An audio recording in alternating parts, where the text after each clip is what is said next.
Gather around as we take a puff back to the early 90s, where one little puffball started his journey not just through Dreamland, but straight into our hearts. Today we're traveling back to the release of Kirby's Dream Land for the Game Boy, a game that not only introduced the world to one of the cutest video game characters ever, but also set the foundation for a franchise full of heart, heroism, and hunger. In 1992, amidst a bustling era of gaming, Kirby floated onto the scene with his unique ability to suck in foes and copy their abilities, a mechanic that turned the platforming genre on its head. But Kirby's appeal wasn't just his powers, it was his simplicity and the joy that emanated from every corner of Dreamland. As we dive into Kirby's origin and the impact he's had on gamers, let's not forget how this pink puff proved that heroes come in all shapes, sizes, and appetites. So stick with us as we explore how a simple gameplay mechanic evolved into a legacy of fun that continues to inflate our expectations. Today, we're floating through the clouds with Kirby, so join us as we take another trip down memory card lane.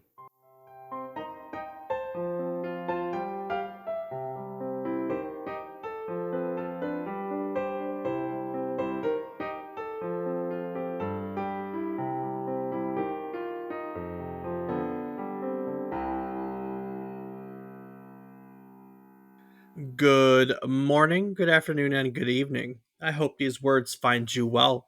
Hello and welcome to the 191st episode of our video game history podcast, A Trip Down Memory Card Lane. Each week, we'll tell you the story relevant to the current week of gaming history. It can be about a game or the people that have created it. It can be about a console or the technology that brought it to life. We often talk about the companies that bring it all together, making our hobby a reality. While teaching you each story, we hope to teach you something new about the topic, what it took from the world as its inspiration, or what it gave back to the world in its legacy. Today, we're floating through the charming and whimsical world of Kirby's Dream Land, a game that not only introduced us to one of Nintendo's most enduring characters, but also brought us a new level of creativity and fun to the platforming genre. Released on the Game Boy in 1992, Kirby's debut has since blown up into a significant franchise. I'm David Casson, and as always, I'm joined by my co-host, who might just challenge Kirby for the title of biggest inhaler of snacks. He's my brother, Rob Casson. Rob, with your snack skills, do you think you'd outlast Kirby in a buffet? Well, Dave, I think I could take him, although we might just end up calling a truce at the dessert table. That's a fair statement. That man, I've seen you put it down. I don't know. I think you give him a run for his money. Yeah, but the sweets is where it gets a little rough, man. It does. Yeah, it sure does. That'll, well, I mean, literally, if you're a diabetic like me, that'll literally kill you. Got So, that right. hey, actually, my blood sugar is under control. Finally, in my life, yay! Nice. I'm technically pre-diabetic, I guess. I don't know. Woo! So, what's going on this week in gaming history? Well, 34 years ago on April 21st, 1989, Nintendo expanded the horizons of one of its flagship franchises with the release of Super Mario Land for the Game Boy. Launched in Japan, this game introduced player to Sarasa Land, a new setting outside the Mushroom Kingdom, and Princess Daisy, who made her debut as a character in distress. Unlike its console predecessors, Super Mario Land featured unique gameplay mechanics, including side-scrolling shooter levels. The title not only demonstrated the versatility of Mario as a character, but also the Game Boy's potential to deliver engaging, diverse gameplay experiences in a portable format. Woo! Super Mario Land was pivotal in cementing the Game Boy's legacy as a must-have gaming device and showcased Nintendo's ability to innovate within the boundaries of its established series. And we covered it back in episode 35, so go check it out. Yeah. Whew. Also 34 years ago on April 25th, 1989, the iconic beat-em-up game River City Ransom was released. Known for its unique blend of action fighting and RPG elements, the game allowed characters to roam freely through River City, battling gangs and upgrading their characters with food, books, and other items to enhance various stats. River City Ransom stood out for its depth and humor, featuring a detailed cityscape and the ability to use objects from the environment as weapons, which at the time was a novel concept. Indeed. And for those interested in a deeper dive into the game's impact and legacy, we covered that back in episode 21. So we encourage our listeners to check out our archives for that episode and explore more about how this game influenced the evolution of the beat 'em up genre and became a beloved classic. I loved that game. I think I spent a lot of that episode just raving about how much I loved it, playing it when I was a kid. So that's a good one. Yeah, I think that was back when I still had some time to try out the games, and I remember trying that one. So it was now it was a fun beat 'em up game, you know. It's a very fun beat 'em up game. Indeed. Well, Dave, 1989 was an incredibly busy year because we have an even more pivotal moment yet. What happened? Well, on April 26th, 1989, That's a busy Game week. Freak. It is. But it's when Game Freak was founded by Satoshi Tajiri and Ken Sugimori. Initially started as a self-published video game magazine, the company evolved into a game development studio. Game Freak is best known for creating the Pokemon series, one of the most successful and beloved video game franchises in history. The studio's innovative approach to gameplay, which combined creature collection with RPG elements, revolutionized the gaming industry and sparked a global phenomenon that includes games, merchandise, movies, and a long running television series. Their dedication to charming design, engaging game mechanics, and in depth storytelling has earned Game Freak a special place in the hearts of gamers worldwide. And their creation of Pokemon has not only influenced countless other games, but also created a cultural legacy that spans generation. And speaking of the creation of Pokemon, 25 years ago, on April 23rd, 1998, the Pokemon Company was established as a joint venture by Nintendo, Game Freak, and Creatures. This strategic collaboration was formed to manage and expand the Pokemon franchise, which included video games, trading card games, TV series, movies, and a wide array of merchandise. The formation of the Pokemon Company was a pivotal moment in the history of media franchises, allowing for a coordinated effort in brand management and cross platform expansions. This move was instrumental in globalizing the Pokemon brand, ensuring its growth and sustained popularity across multiple generations and diverse markets. The Pokemon Company's innovative approach to franchise management has set a benchmark in the industry, influencing, influencing how intellectual properties are handled in the gaming and entertainment sectors. And for those who want to learn more about the history and impact of the Pokemon Company, we covered it back in episode 57. So check it out to learn more about how this company has shaped the entertainment landscape and continues to innovate within the industry. Yeah. Yeah. Do you remember what? Do you remember? I'll never forget my favorite part of that episode. Do you The remember? Jets. The Jets. The Yep. Pokemon Jets. Oh, yeah. I love the Pokemon Jets.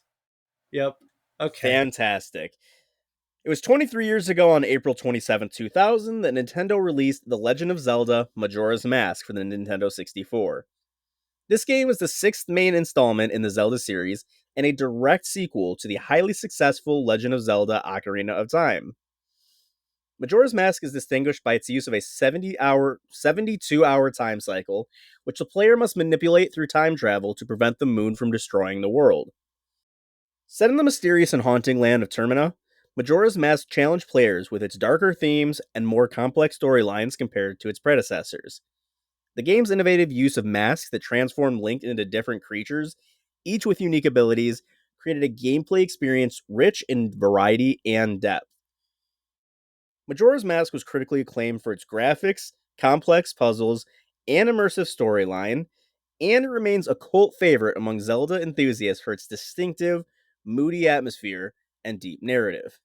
Don't lie. It's your favorite, isn't it? Uh, I would not say that it's my favorite. I still think that Ocarina of Time is more of a favorite. Maybe that's just because of nostalgia. Yeah. I also didn't play Majora's Mask growing up. It was on the DS, and I borrowed it from my Right. roommate Kiefer. Right. So I can't say it's my favorite, but it was a fantastic game, even on the 3DS. It was fantastic. You know, Agreed. they did not miss many. 18 years ago, on April 21st, 2005, Nintendo released Nintendogs for the Nintendo DS. This innovative game introduced players to a virtual pet simulation where they could raise, train, and care for their puppies.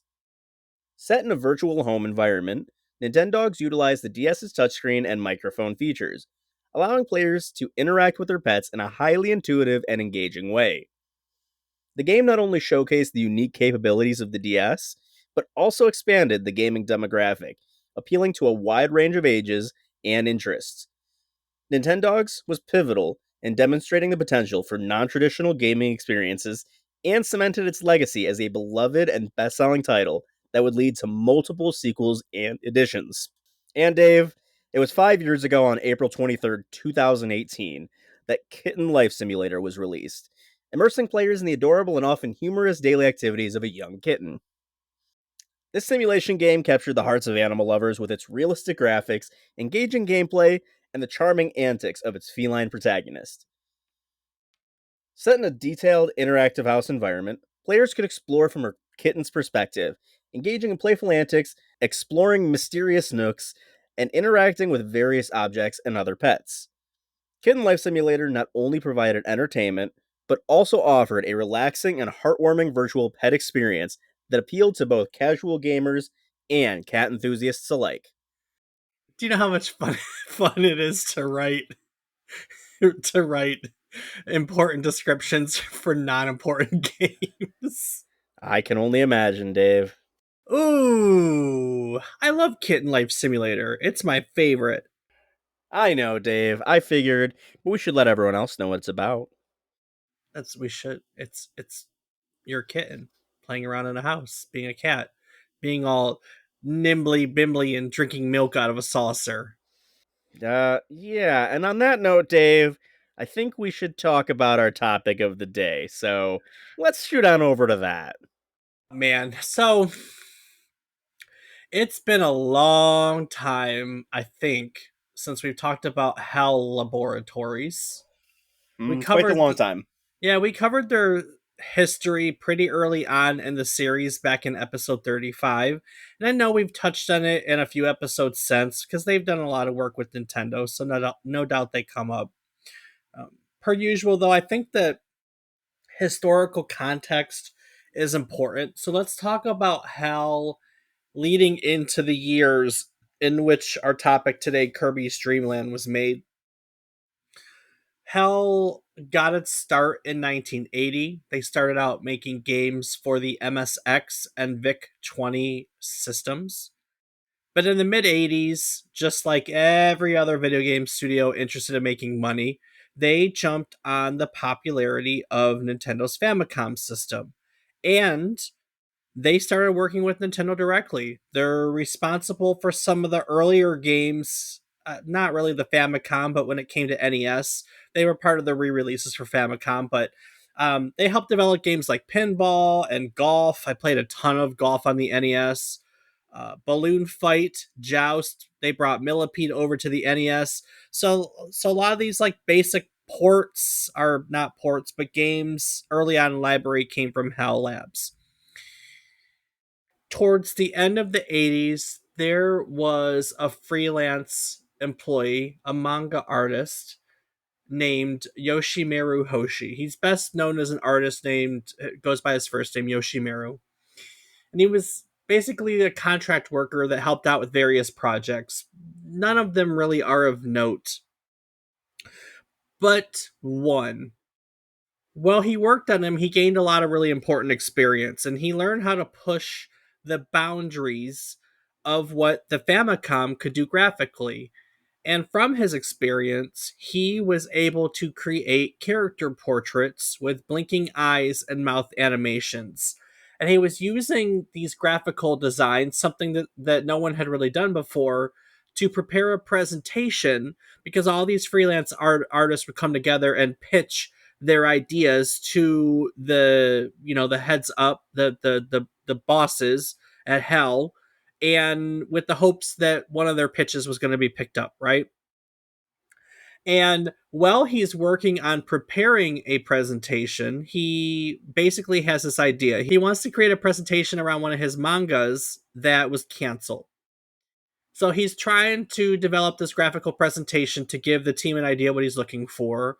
When the head of development at HAL, a name that we definitely know, we've talked about him a bunch, Satoru Iwata, he walked by, saw what Yoshimitsu was working on, and gave him immediate approval without having to see the rest of the presentation. Turns out he was so impressed with what the guy was able to do graphically on the Famicom that he said, whatever it is, it's got to be great. Have it. Have at it, right? So essentially, Yoshimitsu becomes the game's director. He's the creative vision, right? He writes the script and outlines everything, and so on and so forth. Iwata stays on as a producer. We've talked about that before. We know what that means. He was there overseeing things. Although, admittedly, in this case, as a producer, he ended up programming a bunch of this game. But essentially, what Yoshimaru Hoshi and the team end up doing is they develop advanced graphical techniques for the Famicom so that the pixel art that they were designing mirrored the manga style pencil work that Yoshimitsu was known for.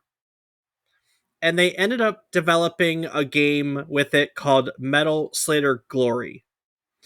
Now, Metal Slater Glory ended up, the development on Metal Slater Glory took 4 years, 4 long years. And by all accounts, it ended up being a huge game. You know, if you go back to last week's episode, we learned about memory chips, multi memory controllers, MMCs. They were added to game cartridges to give the teams more space to work on. Last week, we learned that Fire Emblem had to create theirs, I believe it was MM4, in order to add all the content that they wanted to the game. Well, here, this one's actually MM5, and this was added to allow them, again, to have all the space they needed to work with these advanced graphical techniques. This game clocked in at 1 megabyte of data, which by modern means is nothing. You listening to me for the last couple seconds well exceeded that. But that made it the largest game ever produced for the Famicom system. Now, because of the long development time and the added hardware that they had to design and make and so on and so forth, it was easily one of the costliest games ever made for the Nintendo Famicom platform. And on top of that, for whatever reason, Nintendo decided to limit the amount of MMCs that they were going to sell to HAL. So the studio was only able to produce a limited number of what was already a very expensive to produce game. So look, you take the cost of the game, developing it, the long development cycle which added to it, the hardware, you couple that with a lack of sales because they can't make a lot of companies, and you have essentially a gigantic drain on the studio's resources. So much so that the company found itself on the brink of bankruptcy. Damn. But luckily, they had been working with Nintendo this whole time, and they had a great relationship with Nintendo. And Nintendo offered to rescue the studio on one condition. And that condition was that this producer, Satoru Iwata, would be appointed president of HAL. And they didn't really have a choice. It was go with Nintendo's demands or go bankrupt. So they accepted the offer, and HAL lived on to develop another day. So while the studio is struggling with Metal Slayer Glory, they are still working on other projects, right? Right. And in the midst of that, the Nintendo Game Boy gets released in 1989. And no doubt, because again, they're in the business of making money, that HAL wanted a piece of the action. In the midst of all this, there is a relatively new employee, young, 19 years old at the time, a man named Masahiro Sakurai, and he's looking to develop a simple game that could be easy to pick up and play for those that are unfamiliar with action games. And their idea was to design a project tentatively titled Popopo of the Spring Breeze, and they used a simple character placeholder to build the game out. Just a simple, round, no frills, just basic graphic, because that's what you do when you design a game. We call them programmers' graphics. You don't build your fancy graphics into your initial build of the game. You work your gameplay around programmers' graphics, around blocks and circles, and really basic shapes and placeholders to make sure it works. And then once you know it works, the artists go to work. Sometimes it happens at the same time, but a lot of times then the artists go to work and they make it pretty, right? Right. So this is just a character placeholder. And basically, they are designing this game on what's known as a Twin Famicom. Now, the Twin Famicom was a Nintendo licensed console, and it combined the Famicom and the Famicom Disk System, which we covered in our Zelda episode, both in one single piece of hardware. But interestingly enough, little fun fact about this: the Twin Famicom didn't have any keyboard support. So no joke, they wrote this game using a trackball in tandem with an on-screen keyboard. So they're designing this game and they have this simple round shape, and they decided as they kept working that they really liked it. They thought that it was a simple circular design that anyone would be able to draw, that didn't it was a blank slate for the player, so to speak. It didn't really convey emotion. They wanted the player to be able to bring emotion to it. It was just simple, cute, and relatable. So they decided that their simple character placeholder that was going to be temporary was what they were going with. And as they continue to design the game, the abilities of their main character, Popopo, really started to take shape. In a 1993 interview, Sakurai said, "I was wondering if I could make a game with simple controls where you would use the enemies to attack. I was thinking of using an enemy the way you would use a soccer ball. Heading the enemy, that's hitting it with your head if you're not a soccer person, the way they, headbutt the ball. Kicking the enemy, and so on and so forth." As part of the same interview, it was done with Sakurai and Iwata. Iwata added, "We came up with a lot of details, and the one that stuck was flying. How would Kirby fly?" Popopo ended up being Kirby. We'll talk about that in a moment. "By puffing up like a balloon. How would he do that? By inhaling the air. Wouldn't it be fun then if he could inhale enemies at the same time?" And this was how we progressed. This was our basic thought process. Sakurai wanted Popopo to fly because he thought it would be unfair for the player to lose a life by missing a jump. So again, back to that whole easy to pick up action game, right? Right. They also took inspiration from Yoshi. They knew that they wanted Kirby to have the ability to grab enemies, but instead of using his tongue, they decided, as part of the flying bit, that they would have Kirby inhale the enemies and spit them out instead. So they just kind of worked their way through this process, you know, designing the character and designing the abilities. And eventually, what they got was Po and just a really simple circular shape, that could fly, that could suck in enemies, that could spit them out. Really simple. At some point, the name of the game was changed to. Originally, it was going to be Popo of the Spring Breeze, and eventually, it was changed to Twinkle Popo. And this name stuck around long enough into development that there is box art design and promotional material design with that name on it. Wow. So it was almost going to be Twinkle Popo. It's so I What made them fumble that one, man? That was a great man, name. I know. It gets better. The confusion over the name, because it wasn't just the name. You know, when Sakurai designed Kirby, I mean, we know it's Kirby. He drew him as pink from the get go, right?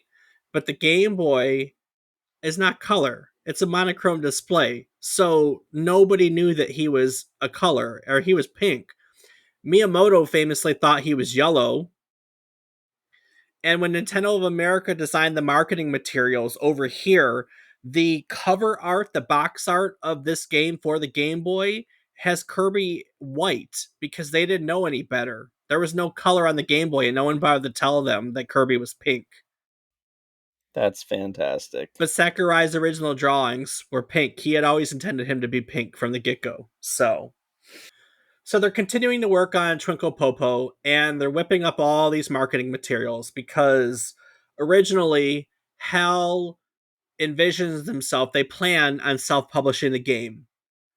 But whenever you go to publish a game, you gauge interest in its popularity by advanced orders, right? How many retailers are placing orders for how many of these games? And as they're looking at advanced orders, there just was little to no interest in Twinkle Popo, let me tell you. And frankly, they're hurting Metal Slater Glory, right?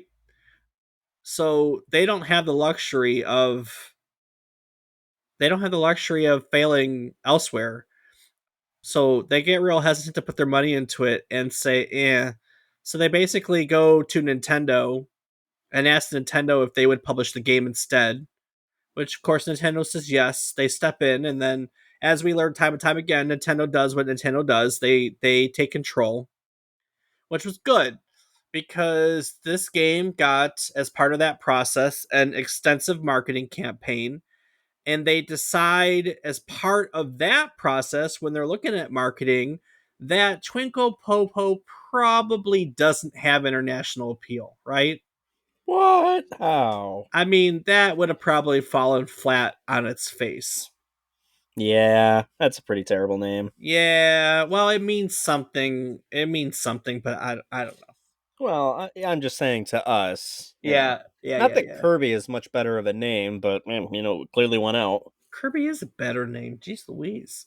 So they go and get together a list of potential names and they poll Nintendo of America with this list. I tried looking for other names that were on the list. I've only found one, which was Gasper, like Casper with a G, Gasper. Hmm. Nice. But what they chose, as we know now, was Kirby. And Kirby was added to the list in honor of American lawyer John Kirby, really famous lawyer.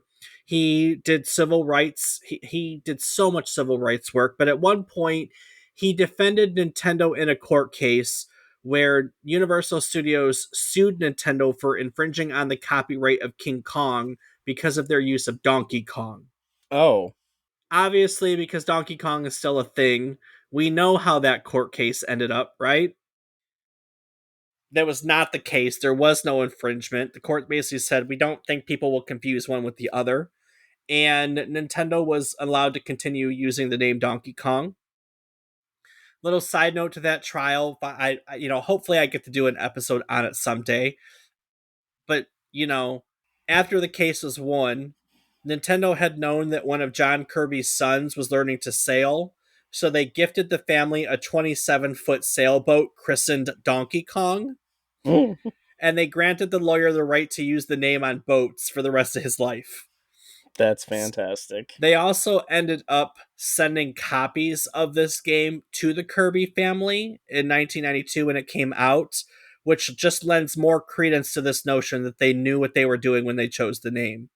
So, in later interviews, it was said that they also chose this name because they were really amused by how the harsh sounding name, Kirby, contrasted with the cute appearance of the character. So, Interesting. I don't really think it's that harsh sounding of a name. Kirby, it's Yeah. got that harsh K, Kirby. Cur is kind of a harsh consonant. I don't agree. Sounds pretty smooth to me. Yeah. The final title of the game when it released in Japan was Hoshi no Kirby, which translates to Kirby of the Stars. And of course, we know that when it came out over here to North America, the first game in the Kirby series became Kirby's Dream Land, which of course was released on April 27th, 1992. Rob, have you ever played a Kirby game other than Mm, Smash Brothers? I'm trying to think. I don't believe that I have. No, I I ha- don't believe I have. I'll be honest, I hadn't, but I did take the time to play this game in preparation for this episode because again, I had never done it before and I felt guilty not having ever played a Kirby game considering Kirby's been around since 1992. So, the first game in the series is a Game Boy game. It's not a big investment. It's only got 5 relatively short stages. In fact, I you can play through it in 45 minutes to an hour. I played it over the course of a couple lunch breaks this week, split up into 2 lunch breaks. That's really all it took. So, not a huge investment in any way, shape, or form. It's always crazy to me when we go back to some of these early games. Like we did this with Super Mario Land too, where like I remember playing these as a kid and I'm like, oh my God, like I don't know how I beat it. I got through it. I'm thinking it's the longest game ever. And then you go like, I looked up the playtime too because like I wasn't really paying attention. Like I knew I played it over 2 lunches, so I was assuming like an hour, maybe a little bit more, but I went and I looked up like average play times online, and it's listed for everyone as 45 minutes to an hour. So I mean, it's not a long game for any of us. But like, man, does time your concept of time change when you're an adult from when you're a kid? You know? Nah, not at all. It's all the No, same. no, it's all the same. But anyways, No, definitely. this is. I mean, it's not a big investment. It's an hour. Go play it. I mean, you can find it pretty easily. I'm not going to say how. You know, Game Boy games are easy to whatchamacallit, find online to play. And it's exactly what it sounds like. It's a really simple, easy to pick up platformer. I didn't save scum, I didn't have to cheat. I was able to play through it. I think you start out with 5 lives, but you can pick up extra lives along the way. It's not that difficult of a game. But that was one of the critiques of this one, to be fair, that even back when that people said it was pretty easy of a game, so they kind of upped the ante in later games in the series. But no regrets. An hour well spent to go back and have a little nostalgic fray into gaming, right? Right. You got that right, Dave. And speaking of nostalgia, we love nostalgia, don't we, Rob? That we do, Dave. And our love of nostalgia has put us in a position where we like to share our nostalgia with the world.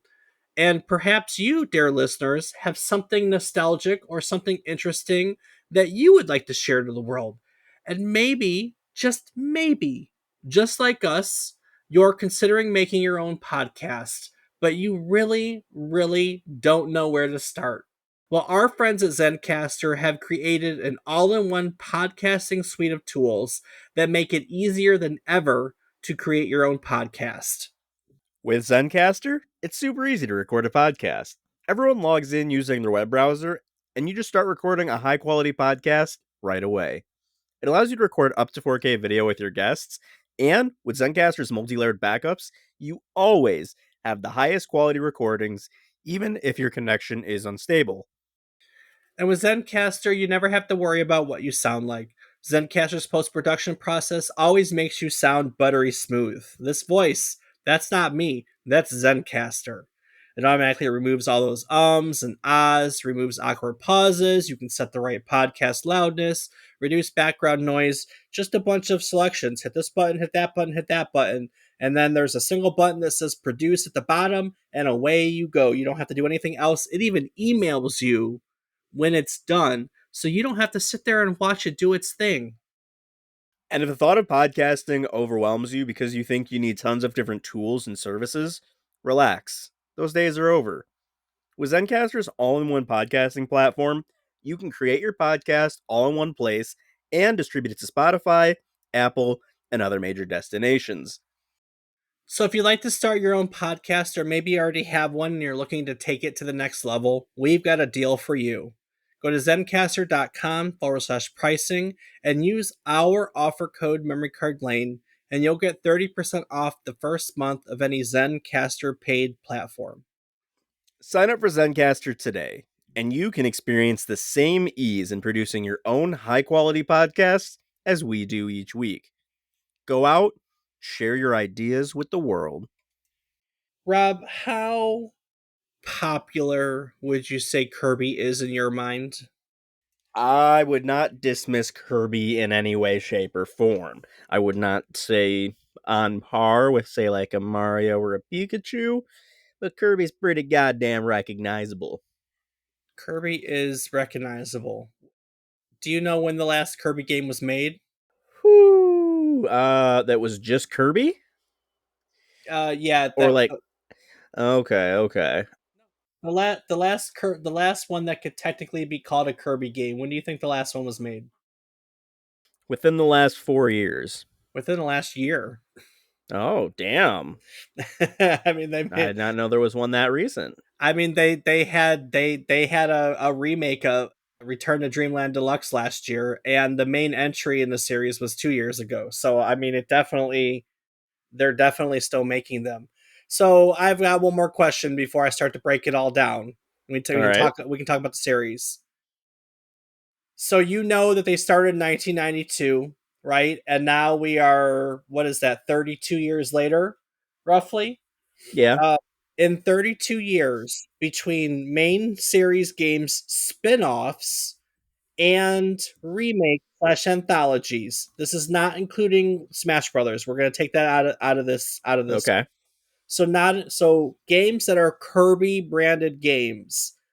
How many do you think there have been in 32 years? 20. More. Damn. How many more? 30. More. Fuck. 40? Not quite. Not quite. Okay. Not quite.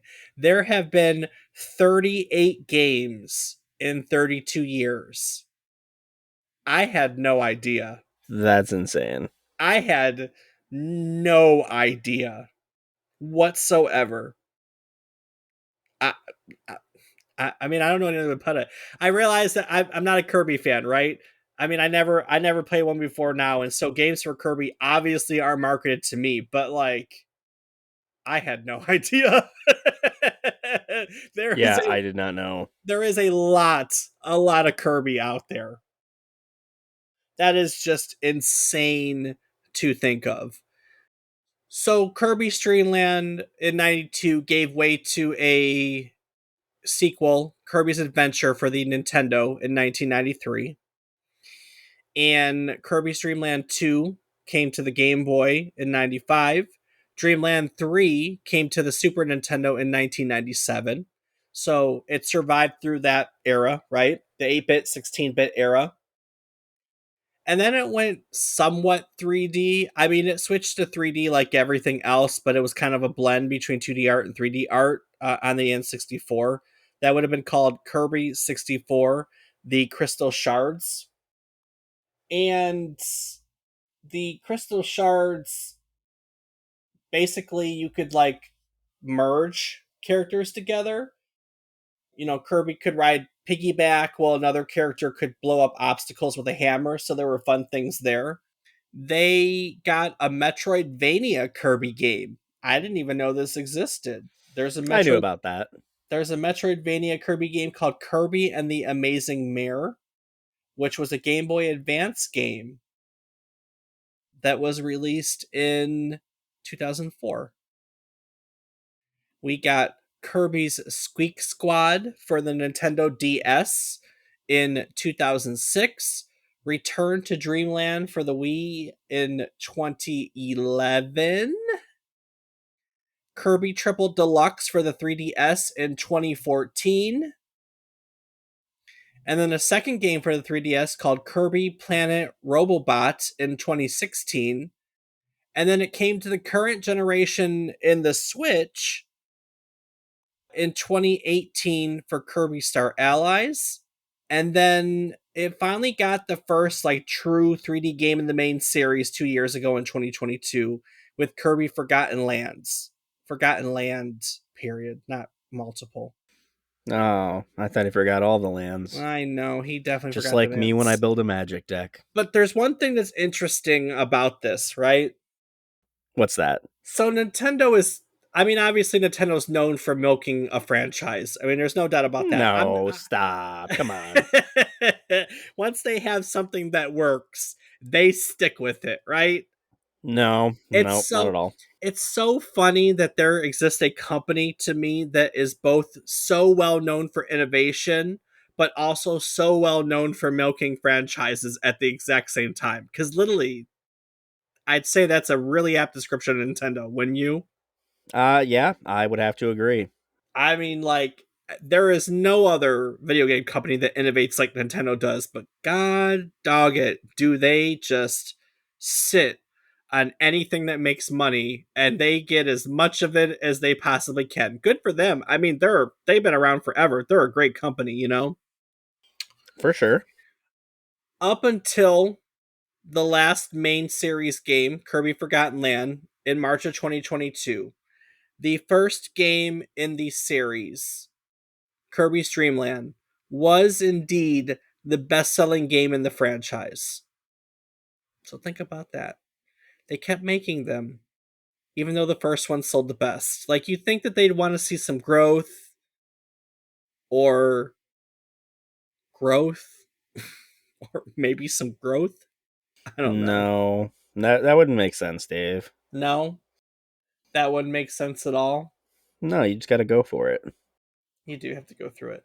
Now, the one thing about Nintendo that we know is that they certainly, like, all these franchises innovate when they do, right? So like the Nintendo 64 brought 3D graphics, and the touch based gameplay of the DS obviously brought that. There were various games like Canvas Curse where you would draw with a stylus. That was a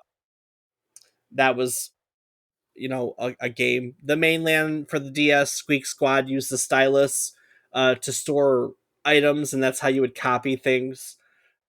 In that one, there were party games in there, like Superstar, which was they brought mini games to it, stuff like that. So I mean, they definitely, like, they as they innovate, their series innovate, which is probably why they're able to keep these franchises alive for as long as they do, because they keep getting fresh remakes as Nintendo innovates technology. Fair? I'd say fair. Yeah, I'd say fair too, because we got the Wii, and now we got the Switch. We can be portable and non-portable, and that sounded boring at first, but it's like the coolest innovation ever. Yeah, honestly, you'd be playing a game and then you got to go like start stir dinner or something. You Yeah. just pop the console out, take it with you. And now we have Steam Decks, so, like, PCs are doing the same thing. Everyone likes the ability to play. I mean, that's my favorite thing about gaming right now, is that I can pretty much take a game from my computer to my Xbox to a Steam Deck to, like, my phone, and it's the same game, same save, same character, same everything. Like, the fact that we now have single gaming ecosystems is one of my favorite innovations of modern gaming. Oh, it's absolutely incredible. It's so freaking cool that you can just play the same thing everywhere. Play the same thing everywhere. And I hope they never ever give that up whatsoever, because I love it. I I do. agree with you, Dave. So those are all the mainland games in the series, basically. And there have been plenty of spin-offs in the meantime. Right from the get-go, Kirby became a pinball in 93 with Pinball Land, a golf ball with Kirby's Dream Course in 94. They made a Breakout clone. We did a whole episode on Breakout. That's the episode that has Steve Jobs in it. Go check it out if you're curious how Steve Jobs and gaming goes together. Look at our Breakout episode. But they made a Breakout clone of Kirby called Kirby Block Ball, which released in 1995. There have been a ton of Kirby puzzle variants, like Kirby Avalanche in 95, Star Stacker in 97, Tilt and Tumble in 2000. There have been racing games like Kirby's Air Ride in 2003, and then a whole bunch of platformers that really just weren't part of the main series, like Mass Attack, Kirby Rainbow Curse, and of course Kirby's Epic Yarn, which I'd like to play. It has a really cute art style, but I've never gotten around to it. The point is that the Kirby series for the last 32 years has been everywhere. And then, of course, now we'll circle back to it. Something that we talked about last week with the guys when we were talking about Fire Emblem, there's no doubt that the inclusion of Kirby into the Smash Brothers series has helped keep Kirby relevant all these years. Maybe not to the same extent that Fire Emblem has stayed relevant, because Smash Bros. Is probably one of the only ways it came to stateside, And I don't feel like Kirby had that problem, but I do think that characters that are in the Smash Brothers series get a lot of leeway with, like, in terms of not falling out of the gaming culture, because Smash Brothers keeps them in even when they're not. Because there have been some gaps where they haven't made Kirby games, right? But people still know who Kirby is, and people still love Kirby. That's never changed in 32 years, right? Yeah, that's fair. That's fair. So Kirby's fantastic, and its developer, HAL Laboratories, we know that they're still at it because they're still making all the games in the Kirby series. They made they made all the recent entries in the Kirby series. Kirby's creator, Masahiro Sakurai, hasn't worked on a Kirby game since 2004, but Sakurai is still an incredibly important figure in the gaming industry. And why is that, Rob? I don't know, Dave. Why is that? Because he created the Smash Brothers franchise, bringing it around. Oh, yeah, there you go. Yeah, yeah, he did the thing. Yeah, he did the thing. So he left and he creates Smash Brothers now, which of course has Kirby in it, among and Roy and Marth and every Nintendo character and then some. Sonic. Who else is in it that's not Nintendo nowadays? Lots of characters, right? Steve, Who's Steve? you should know you were playing Minecraft earlier. Oh, I was playing Minecraft earlier. Did you Crap. say Snake? I did not That'll, say Snake. yeah, Snake's a good Snake's in one. there. Yeah. So Sakurai is still working on Smash Brothers. He's still doing plenty of favors, even though he's not working on a Kirby game. And the guy that hired him into that, Satoru Iwata, well, we covered him too. He later became the president of Nintendo, and he held that position for a long, long, long time, right up until he passed away in 2015. So, needless to say, Kirby's Dream Land was the beginning of a lot of things, right? It was the beginning of a franchise that lasted 32 years. It was a nice notch on the resume for Iwata, who became even more influential in the gaming industry when he took over one of the most influential companies in the gaming industry. And it gave a really young start out in the gaming industry in Sakurai, Masahiro Sakurai. It gave him his start, right? And Right? helped him down a path to continue this series and create Smash Brothers, which Smash Brothers is arguably a very influential game in the fighting genre in the esports world. And I would argue, now that we've done it for 2 weeks, really influential in keeping characters at the front of people's minds, even when their series aren't as relevant. So You got that right, Dave. Kirby is a very important place. You should go back and play it. Like I said, it's 45 minutes to an hour. It's not a big investment. You can Google it, and I'm sure you'll find ways to play it. Well, on that note, like I said, we've done episodes on Smash. We've done episodes on talked about Sakurai, Iwata before. A lot of fantastic history to cover there in other episodes, which of course you can do so by going to the archives on our website at www.memorycardlane.com.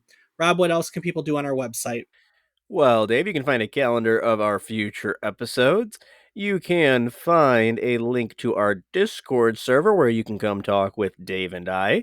You can find a link to our Patreon where you can help support us and get access to the unedited and ad free versions of all of our episodes.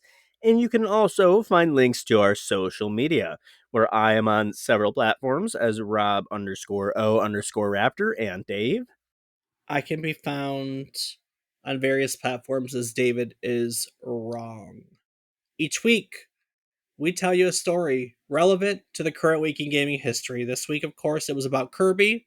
Sometimes it's about games, sometimes it's about consoles, people, technology. I find something I can make relevant to the publication week and I roll with it. While teaching you each story or topic, we hope to teach you something new about the topic, what it took from the world as its inspiration, or what it gave back to the world in its legacy. And one of the fantastic. One of the best things about getting to do this week in, week out is that as we sit down to do research for every episode, we learn things every week. When I sit down to teach you a new topic, I sit through and I sift through things and I try to find something like a little less than casual that I didn't know about, which in turn, I don't think most of you are going to know about. And so hopefully when I learn something, you learn something. And I think that's a fantastic cycle. So I'm going to keep it up for a while. In celebration of how much I love the teaching and learning and all that jazz, we like to go roundtable and talk about our takeaways each week. So, Rob, what did you learn today? Well, Dave, Twinkle Popo and the mysterious color. Twinkle Popo, for sure, no doubt. I think that's awesome. I had never knew that. That was originally what the intent behind or name that Kirby would have had was, or that everyone was kind of confused on what color. So like marketing had one thing, and then Miyamoto had another thought, and Sakurai had the actual. It's Yeah, just kind of funny. yeah, for sure. So that's it for me. What about you? I think the color thing was fun for me. I'd never put much thought. Of course, I've seen the cover art before with Kirby's being white. I never put much thought into why that is. I did, of course, know about the Kirby name. I mean, that's like pretty well talked about. John Kirby. If you studied, the history of video games, Donkey Kong versus King Kong because it was a fairly relevant court case in the history of video game legislation, stuff like that, I guess, copyright, whatever, however you want to look at it. So I did know that, but I didn't really ever pay attention to what his name was before Kirby. So I'm with you. Popopo was kind of funny to learn. So yeah, it was kind of interesting to see the origins of Kirby, and of course I got to play the game. That was I played and beat my first Kirby game ever. So Oh yeah, it that's was something. it was time well spent. So yeah, I think that'll do it for Kirby. And before I take it into next week, is there anything that you'd like to add to today's episode? Well, Dave, as always, I want to take one quick moment to say thank you so much to all of our listeners. It means the world to us to have you along on this ride, and we appreciate it. So thank you. Awesome. Well, that wraps up our adventure through the vibrant and whimsical world. That's what you want to call it. It's definitely whimsical, Kirby's Dream Land. We hope you enjoyed floating through Kirby's stages and gulping down a bit of video game history with us.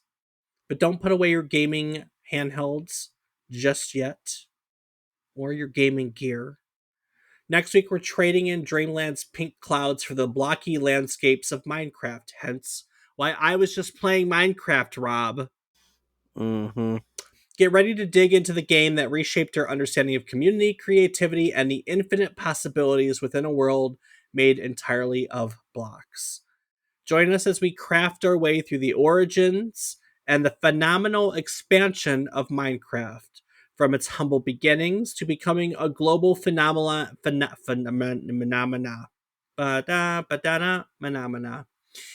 From its humble beginnings to becoming a global phenomenon, there is so much more to uncover. How has Minecraft continued to captivate millions of gamers around the world even to this day? Well, we're gonna explore all that and find out next week. So until then, keep your pickaxes sharp and your imagination ready, because we can't wait to build new memories with you on the next episode of A Trip Down Memory Card Lane. Do the thing. Doobie-dee-bop-boo-doo.